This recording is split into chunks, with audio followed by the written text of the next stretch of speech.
Hello students, आज हम सीखेंगे कुछ इस टाइप की संख्याओं को गुणा करने का तरीका।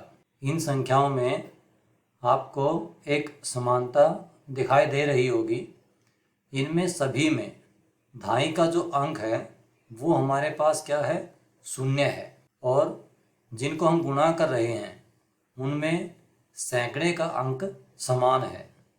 जैसे कि उदाहरण के लिए हम 901 से लेकर 909 तक की संख्याओं को गुणा करें तो भी हम इस नियम का प्रयोग कर सकते हैं।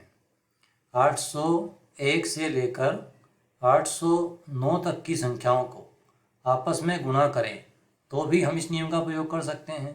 तो इसी प्रकार 101 से 109 तक की संख्याओं को यदि हम गुणा करें तो भी हम इस नियम का प्रयोग कर सकते हैं। आइए हम समझ लेते हैं इस नियम को किस प्रकार लगाना है। इस नियम को प्रयोग करने के लिए हम इसके उत्तर को 3 भागों में बांटेंगे। वो 3 भाग कौन कौन से होंगे? इकाई और धाई का अंक, ये एक भाग बन जाएगा। सैकड़े और हजार का अंक, ये दूसरा भाग बन जाएगा। 10,000 और लाख का जो अंक होगा वो तीसरा भाग बन जाएगा। हम इसका उत्तर इन तीनों भागों से किस प्रकार ज्ञात करेंगे? सबसे पहले इसे ज्ञात करने के लिए हम इसके सैकड़े के अंकों को गुणा करेंगे। 1 गुणा 1 तो 1 आएगा। 1 गुणा 1 1 हो जाएगा। 1 गुणा 1 ये भी 1 आ जाएगा। 1 गुणा 1 ये भी 1 आ जाएगा। 2 गुणा 2 4 हो जाएगा। 3 गुणा 3 9 होता है। 4 गुणा 4 16 होता है। 7 गुणा 7 49 होता है। इस प्रकार ये जो हमारा पहला भाग है इसे हम ज्ञात करने के लिए सैकड़े के अंकों को गुणा करते हैं। अब हम इस दूसरे भाग के लिए क्या करते हैं? इकाई के अंकों को जोड़ देते हैं। 9 जमा 7 16 गुणा में सैकड़े का अंक 16 गुणा 1 तो क्या आ जाएगा?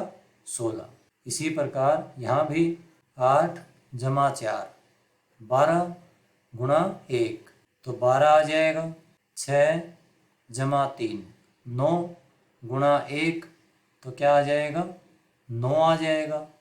परंतु यहाँ पर हमारे पास 2 स्थान हैं तो यहाँ हमें एक जीरो लगानी होगी जिससे कि वो दोनों स्थान पूरे हो जाएं, सैकड़ा और हजार।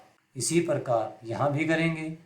8 जमा 1 9 गुणा 1 तो ये भी 9 हो जाएगा। यहाँ भी जीरो लगानी होगी।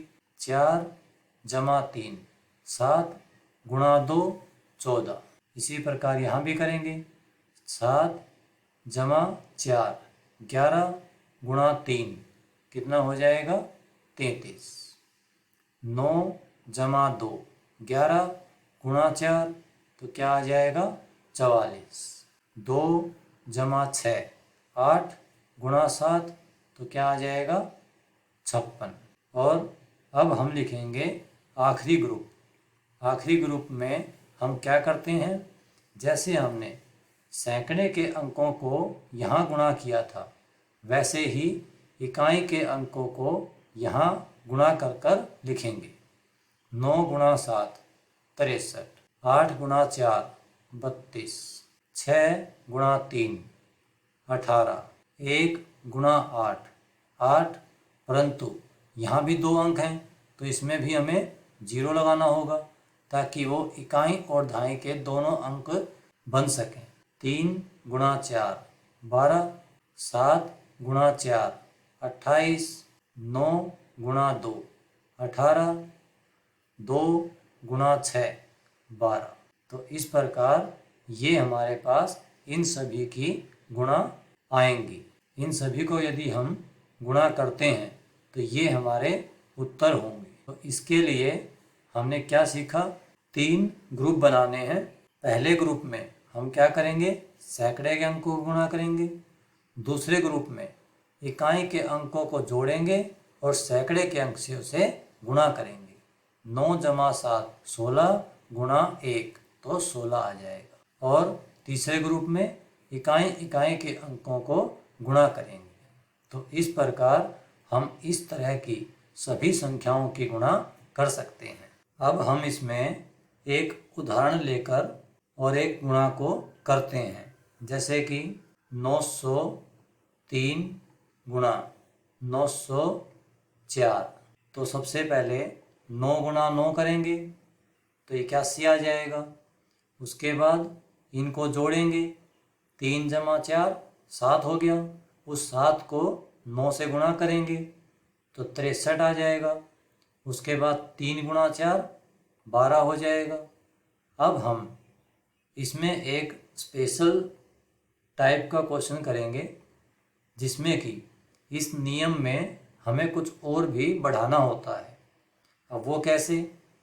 जैसे कि उदाहरण के लिए हम एक प्रश्न लेते हैं, 907 गुणा 908। यदि हम यहाँ इस नियम का प्रयोग करें तो क्या आएगा? 9 गुणा 9 81। उसके बाद यदि हम इन्हें जोड़ते हैं तो क्या हुआ? 7 जमा 8 15 गुणा 9। 15 गुणा 9 होता है 135। और जैसा कि हमने नियम के अनुसार सीखा कि दूसरे ग्रुप में 2 ही अंक आते हैं, परंतु 135 जब हम लिखेंगे तो वहाँ 3 अंक हो जाएंगे। तो उसके लिए हमें क्या करना होगा? 135 में से जो 35 है वो तो यहाँ आ जाएगा, परंतु वो जो 1 है वो यहाँ क्या हो जाएगा? हासिल जुड़ जाएगा, जिसे हम इंग्लिश में कैरी बोलते हैं। और उसके बाद क्या करते थे? 7 गुणा 8 मतलब इकाई के अंकों को गुणा करते थे। तो वो कितना आ जाएगा? 56।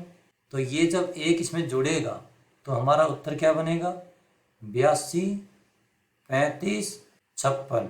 तो इस प्रकार यदि यहाँ 3 अंक बन जाते हैं तो हमें ये करना होता है। इसी प्रकार का हम एक उदाहरण और कर लेते हैं। जैसे कि 709 गुणा 708। यदि हम इन्हें गुणा करें तो 7 गुणा 7 49 हो जाएगा। 9 जमा 8 17 होता है।